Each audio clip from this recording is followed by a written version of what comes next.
Welcome back. If you open up the sidebar to ChatGPT and you look to the top left, you're going to see a magnifying glass. In that magnifying glass, you can click on it in order to search all of the chats that you have available inside of ChatGPT.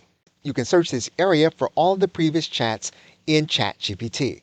ChatGPT will allow you then to find different conversations that you have had, or it will allow you to search for specific conversations with specific text in your query or in the output.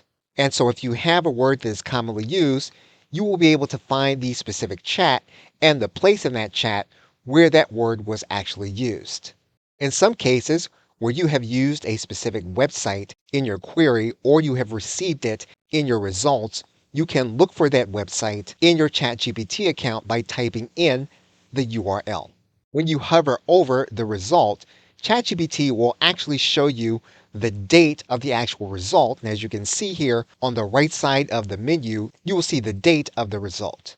So you can use the search in ChatGPT to search your entire account to find previous information, which is different from the search that allows you to use ChatGPT to search the web in your response.